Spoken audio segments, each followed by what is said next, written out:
said you needed it fast? Yeah. This was as fast as we could get it here. I appreciate it. What you just watched is the opening chapter of what could change the future of one of the world's rarest Bugattis. A helicopter delivering a body kit to Mat Armstrong's workshop, while FXAlexG drifted his BMW beneath it as it touched down. If that's the first time you're seeing it, you're not alone. Mat Armstrong and FXAlexG recently announced they're building what could become the most extreme wide-body Bugatti Chiron ever created. And the way that body kit arrived, by a helicopter, with Alex spinning donuts under the rotor blades, tells you everything about how seriously these guys are taking this. This is a decision that will either create one of the most incredible Bugattis ever built, or completely transform one of the most valuable hypercars in existence in a way that will divide opinion for years to come. And honestly, I can see both outcomes happening. Let's break down how we actually got here. The delivery itself, the company behind it, who made this connection happen, what this could cost in resale terms, and whether this is the smartest or the most reckless thing Mat Armstrong has ever done. Because to understand this moment, you need to understand everything that led to it. FXAlexG bought this Bugatti Chiron Pur Sport, one of only 60 ever made, one of the rarest hypercars on the planet. The car crashed on April 13th. He paid a significant buyback price to get it back and fund the rebuild himself. Then came well over a year of watching Matt and Bob fight Bugatti for almost every single component on this car. Audi A3 airbags that Bugatti charged a fortune for, refused parts that should have been straightforward to source. Mate Rimac making public videos questioning whether the rebuild was even possible. The Chiron getting split in half just to access the gearbox. Radiators failing pressure tests, more than once. Every step of that rebuild was a fight. Eventually, the car was repaired. Matt drove it. Alex drove it. Everything worked exactly the way it was supposed to. But going through Bugatti's gatekeeping, watching them refuse parts to their own customer, watching Mate Rimac publicly question whether the rebuild was even possible, then watching Matt prove every single one of them wrong with nothing more than Bob's welding skills and commercially available parts. That changed something in Alex's mindset. Permanently. Because somewhere during that entire process, Alex made a decision. If Bugatti is going to refuse to support his car, if they are going to make ownership this difficult, if the CEO of the company is going to make public videos about a car Alex personally owns, then why keep trying to please them? Alex doesn't owe Bugatti anything. They had every opportunity to help him, and they refused. So now, he's building the car exactly the way he wants, no more asking permission. A video went viral this week that genuinely made me stop scrolling. A helicopter appears over Mat Armstrong's workshop. Not a delivery van, not a courier, not a guy in a truck with a clipboard. A helicopter, hovering down toward the yard. And then you see it. FXAlexG in his BMW, pulling up beside the helicopter, spinning donuts around it as it descends. Only Alex would do that. Only Alex would see a helicopter delivering a body kit potentially worth hundreds of thousands of pounds. And decide the appropriate response is to drift a BMW around it like it's part of a movie scene. But that moment tells you something important about where Alex's head is right now. This isn't a reluctant modification from someone who ran out of options and is settling for second best. This is someone who is genuinely, completely excited about what's coming.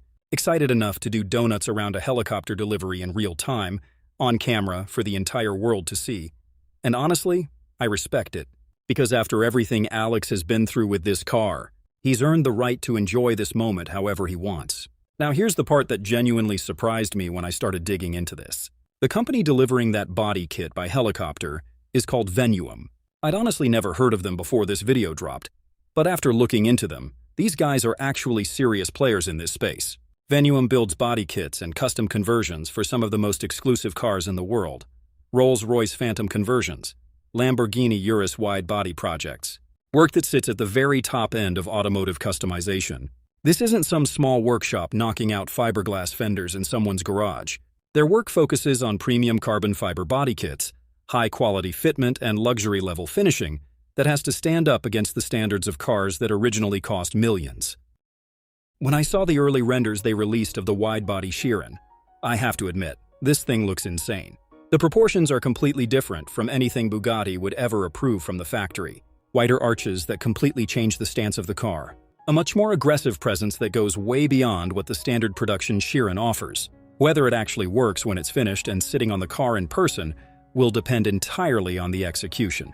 But judging purely from the renders, Venuum clearly understands how to transform a car's entire identity without making it look like a cheap aftermarket disaster. I genuinely hadn't heard of them before this story broke, but whoever connected them to this project made a very interesting and very deliberate decision.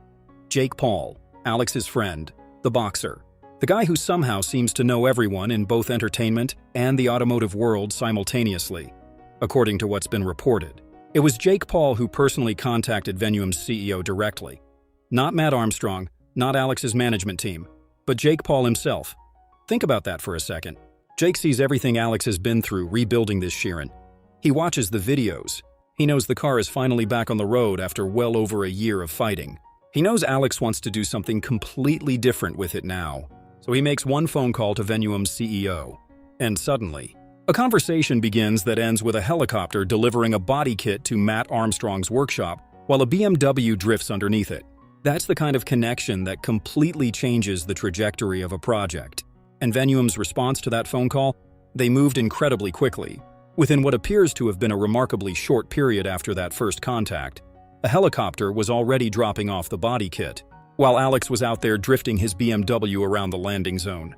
Whether that happened in just a matter of days, or whether Venuum already had concepts for the Chiron sitting in development behind the scenes, one thing is clear: one phone call, one helicopter, and probably the most dramatic body kit reveal in the history of automotive YouTube. Now, here's where I have to be completely honest with you. As exciting as helicopter deliveries and BMW donuts are, there's a very good reason why almost nobody modifies their hypercars: money. Alex's Bugatti Chiron Pur Sport is worth millions of pounds. It's one of only 60 ever built anywhere on the planet. And factory original specification is precisely what protects and sustains that kind of value, the moment you significantly modify it. Historically, owners rarely recover the full cost of major modifications on ultra-rare hypercars through resale, and there's a deeper problem beyond just the money spent.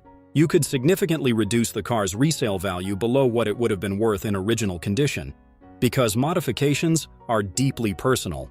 What Alex and Matt think looks absolutely incredible, someone else might genuinely think looks terrible, and that future buyer, the collector who might want to own this car 5 or 10 years from now, probably isn't going to pay full Pur Sport money for a car that's been customized to somebody else's specific taste. As someone put it perfectly when this story broke, while you might think this is the coolest thing ever, someone else might think it's the ugliest thing ever. That's the uncomfortable reality of modifying genuinely rare cars. Ferrari already demonstrated exactly how manufacturers feel about this when they refused to service Matt's 296 GTB after his challenge conversion. Bugatti has made its own position on independent modifications, crystal clear throughout this entire saga. A heavily modified Bugatti Chiron Pur Sport, one of only 60 in existence, is never going to appeal to exactly the same pool of buyers as an untouched factory example. The collector looking for an original, unmodified Pur Sport almost certainly doesn't want a Venuum wide-body conversion. And the buyer who specifically wants the wide-body conversion probably doesn't care about factory originality at all. Those are two completely different markets, and by choosing one path, Alex is almost certainly walking away from the other. Despite everything I just said about the financial side of this, I still respect Alex's decision completely, and here's why. Alex didn't buy this car as a financial investment. He bought it to drive, to enjoy, to genuinely experience one of the greatest pieces of automotive engineering ever created. Bugatti's gatekeeping turned what should have been a joyful ownership experience into something exhausting. Mate Rimac made public videos about his car. The only question left is the one everyone watching this story is asking. Will this become the greatest custom Bugatti ever built in the history of the marque? Or the most expensive mistake in automotive YouTube history? The next chapter starts now, and one thing is certain: the entire automotive world will be watching. Don't forget to subscribe.